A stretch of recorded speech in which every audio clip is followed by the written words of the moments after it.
សេចក្តីជូនដំណឹងស្តីពីស្ថានភាពធាតុអាកាសប្រចាំថ្ងៃបើយោងតាមក្រសួងធនធានទឹកនិងឧតុនិយមដែលបានជូនដំណឹងនៅថ្ងៃទី7ខែវិច្ឆិកានេះបានឲ្យដឹងថាសម្ពាធទាបដែលកើតនៅមហាសមុទ្រប៉ាស៊ីហ្វិកខាងលិចបានវិវត្តទៅជាព្យុះទី26ឈ្មោះហ្វុងវង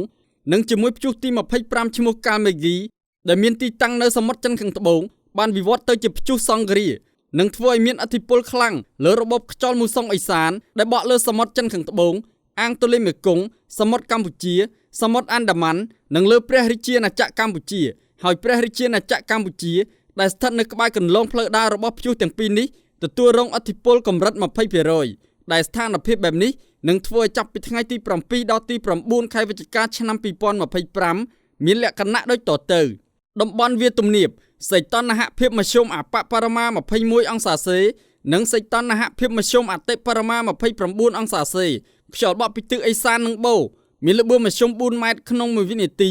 បណ្ដាលឲ្យខេត្តបន្ទាយមានជ័យបាត់ដំបងពោធិ៍សាត់កំពង់ឆ្នាំងសៀមរាបកំពង់ធំកំពង់ចាមត្បូងឃ្មុំព្រៃវែងកណ្ដាលតាកែវស្វាយរៀងនិងភ្នំពេញអាចមានភ្លៀងធ្លាក់លាយឡំជាមួយផ្គររន្ទះនិងខ្យល់កន្ត្រាក់គ្របដណ្ដប់លើផ្ទៃដី 20% តំបន់ខ្ពង់រាបសីតុណ្ហភាពមធ្យមអបបរមា21អង្សាសេនិងសីតុណ្ហភាពមធ្យមអតិបរមា28អង្សាសេខ្យល់បក់ពីទិសបូរនិងអាគ្នេយ៍មានល្បឿនមធ្យម4ម៉ែត្រក្នុង1វិនាទីបណ្ដាលឲ្យខេត្តកំពង់ស្ពឺបៃលិនឧត្តរមានជ័យព្រះវិហារក្រចេះស្ទឹងត្រែងរតនគិរីមណ្ឌលគិរីជួរភ្នំដងរែកនិងតំបន់ជួរភ្នំក្រវាញអាចមានភ្លៀងធ្លាក់លាយឡំជាមួយផ្គររន្ទះនិងខ្យល់កន្ត្រាក់គ្របដណ្ដប់លើផ្ទៃដី 15% តំបន់មាត់សមុទ្រសីតុណ្ហភាពមធ្យមអបបរមា21អង្សាសេនិងសីតុណ្ហភាពមធ្យមអតិបរមា28អង្សាសេខ្យល់បក់ពីទិសនិរតីនិងអាគ្នេយ៍មានល្បឿនមធ្យម5ម៉ែត្រក្នុង1វិនាទីបណ្ដាលឲ្យខេត្តកោះកុងព្រះសីហនុកំពតកែបនិងជួរភ្នំបូកគោ